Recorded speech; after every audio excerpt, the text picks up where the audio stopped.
was aware of Bonnie, the singles, famous singles, Total Eclipse and Heartache and others. But although words come off, and you know it's Bonnie Tyler.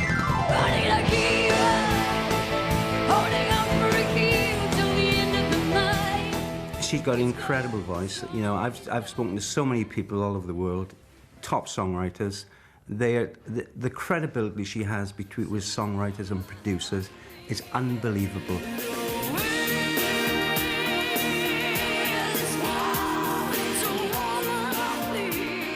The way that Bonnie was with her fans, I used to find it very touching, because particularly after like live show, when you really just want to get away because, you know, you've been there all day and it's time to go.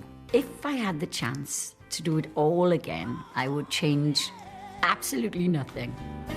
I'm a mean, mean woman, and I don't mean no one no good.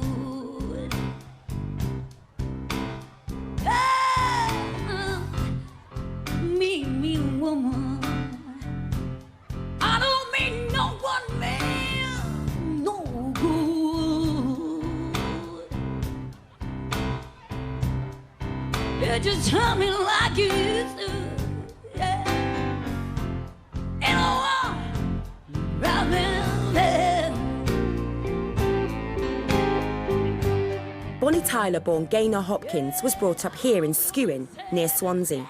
She grew up to become one of Wales's best-known performers, achieving chart success all over the world. I remember always being in the road with loads of friends, playing hopscotch, skipping, you know, those kind of games, all those years ago, you know. Loads of kids up there, you know, because it was a council estate, and it was great.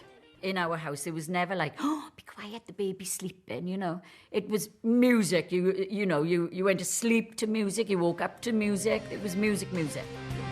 They call me mean, they call me evil, yeah. Not the kind of woman you could mess around. But I'm gonna take good care of Bonnie. Me down. No.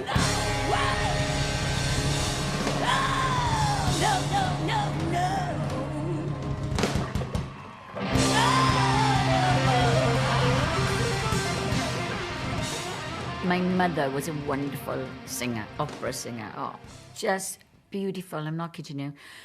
Absolutely wonderful opera singer, but she wasn't professional or anything.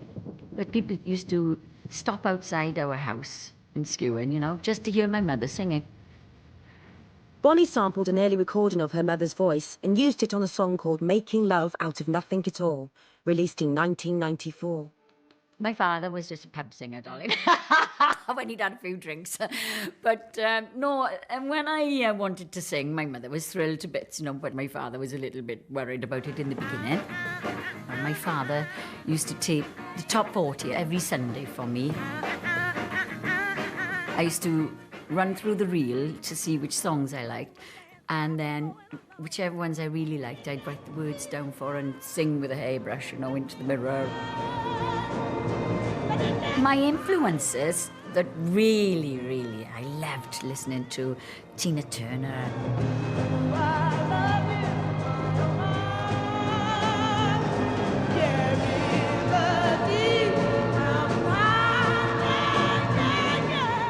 Janis Joplin. I used to love singing her songs like Me and Bobby McGee, Take Another Little Piece of My Heart, Janis Joplin's lifestyle.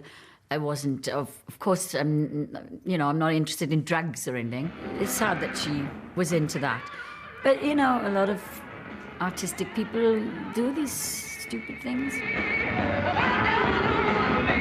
But I didn't really ever think that I would actually become a singer. I just loved singing, you know.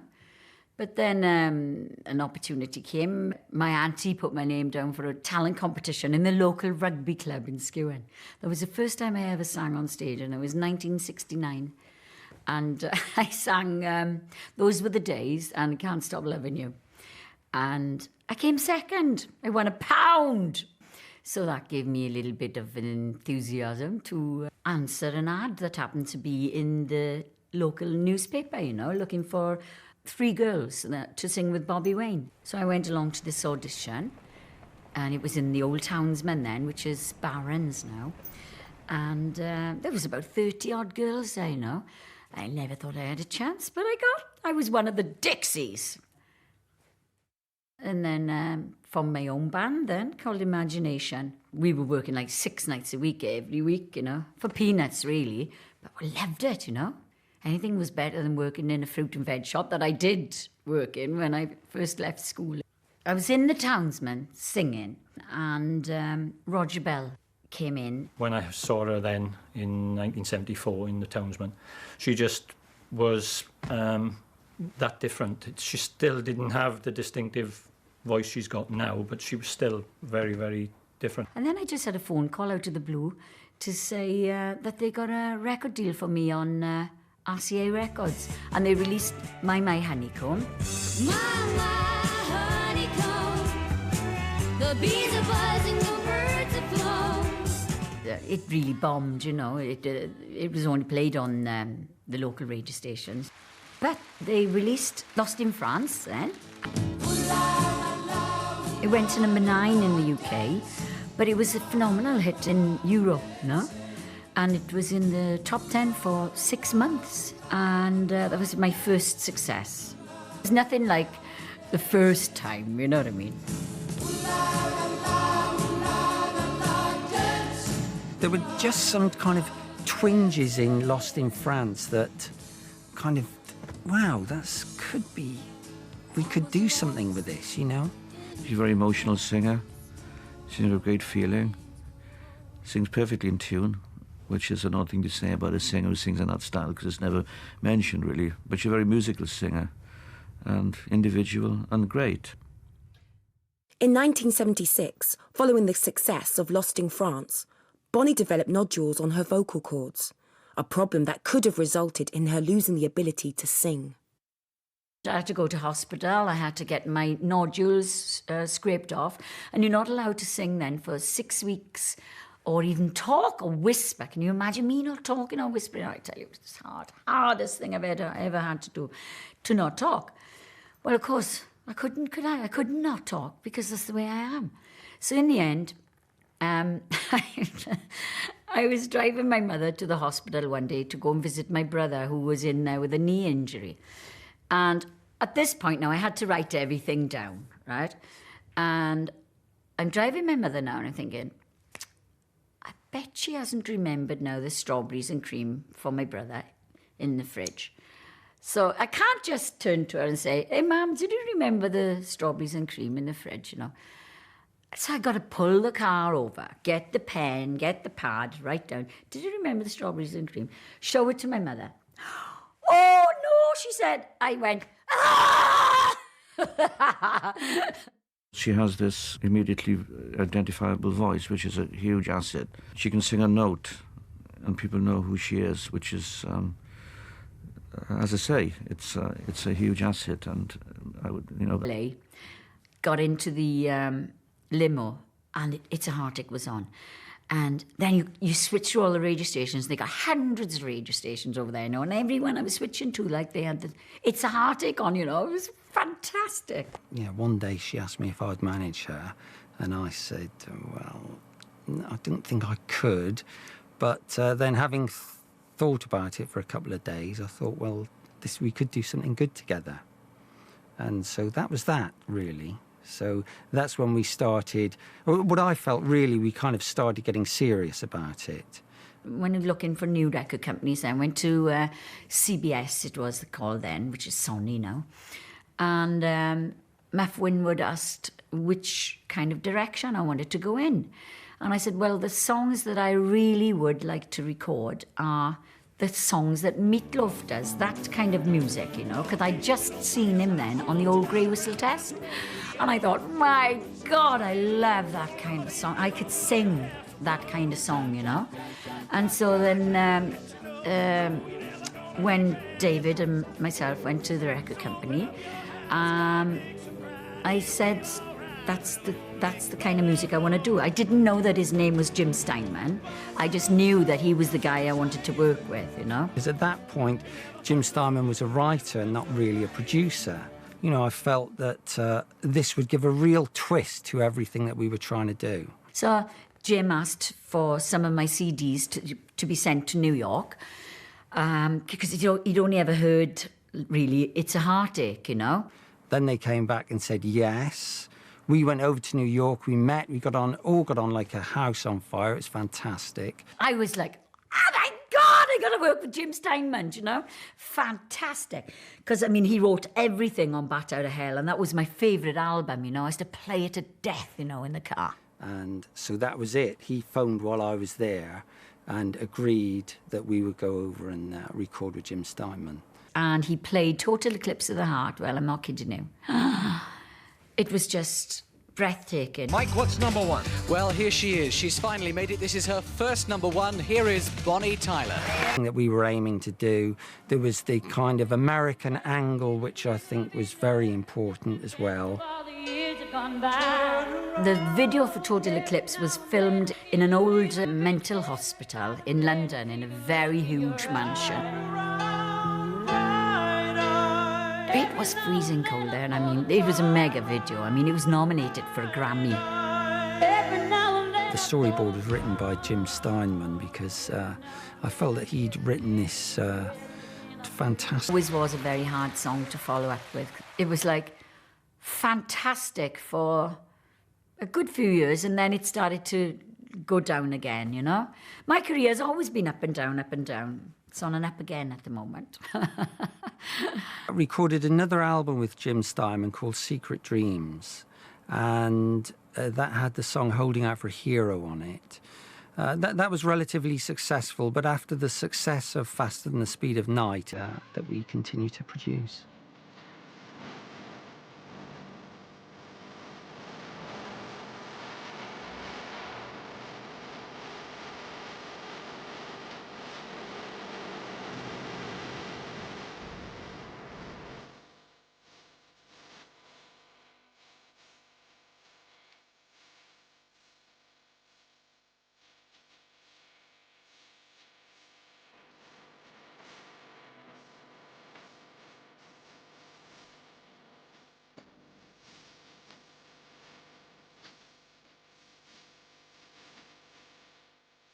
Although still popular in the UK and America, Bonnie Tyler has maintained a very successful recording and live career in mainland Europe. She has a strong and loyal fan base, with record sales reaching the millions. People love her because she's so natural, she's easy to work with, and she's always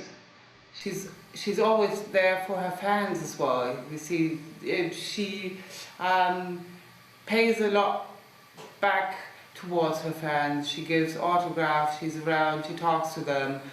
She's just a lovely person. I always say to her, the day they don't want your autograph, the day they're not interested in you. And I think because she's been so good like that, and she's actually, she never refuses interviews, she never refuses doing charity, whatever. And I think it's definitely come across with people. In Europe, they're completely mixed across the board. They're from like 15 to 55, 60, you know what I mean? So it's a good album buying market, you know. I saw her first time in concert here in Hamburg, and it was so fine. We were backstage, and I met her the first time. It was my 16th birthday, and it was a special present for me. I'm the leader of the fan club from Bonnie Tyler since 1992. Yeah, and this was the first time I met her in person after a concert here in Hamburg. We met her after the show. She's always so kind, she's funny, and you don't think that she is a big star. She's like a friend. Well, I'm a fan at 20 years ago. I hear it in the radio and on parties, and I think it's a great voice. It's a heartache, nothing but a heartache. many people doesn't know, her husky voice is always, it's not only if she's singing like Chris Norman, but she's speaking like that. She said, "Hello Regina, how are you feeling?" I have every album, every record, and yes, I think I will be a fan forever. I believe you can categorize fans over here in kind of their musical preferences. You will find bands such as Deep Purple still playing a sold-out tour, selling all right with their product, and they can make a good living. If an artist proves to be very professional in terms of working and having fun and enjoying it, the record company will do everything they can to help it make work. But the product was brilliant, and the artist was even better. Faster than the speed, oh, faster than the speed of night. Faster than the speed of night. It's all you want to know, you never need. Slipping through our fingers, faster than the speed of night. Faster than the speed of night. It's all. When I do the shows, you know, they all know the words. And a lot of people are brought up with my music as well, so I got a lot of new fans as well. She's continues to be successful in countries like France, Germany, Scandinavia, which is great, because here I think you get this kind of ageist approach to artists or singers, or much of life really. But it doesn't seem to bother them so much in Europe, which is great for her, and that she keeps working and is appreciated.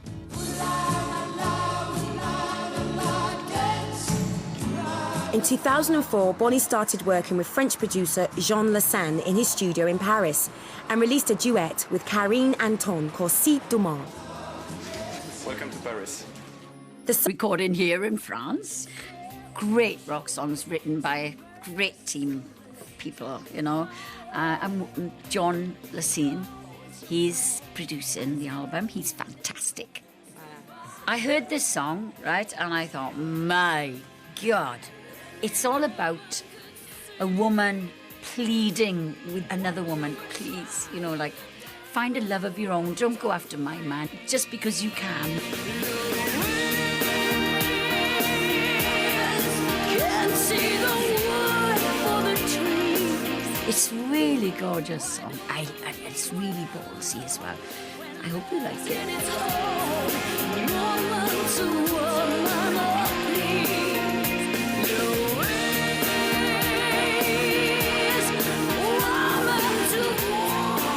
And for the first time, really, in my whole career, I'm more involved than ever before, you know. I'm truly excited about this album. What is it, to get this... To get this message? It's not all about being in the charts, you know. It's about the journey there as well, and whether you're happy with what you're recording. And I tell you what, I'm loving it. She'll get up there and she'll enjoy herself. She'll laugh, she'll talk to the people, and I think if you enjoy your work, it's not a problem. After all these years, I am actually, no bullshit, right? I'm really enjoying it more now than before, because I'm so comfortable at where I'm at now that, I mean, it's hard to believe, but I used to be shy, you know. Not anymore.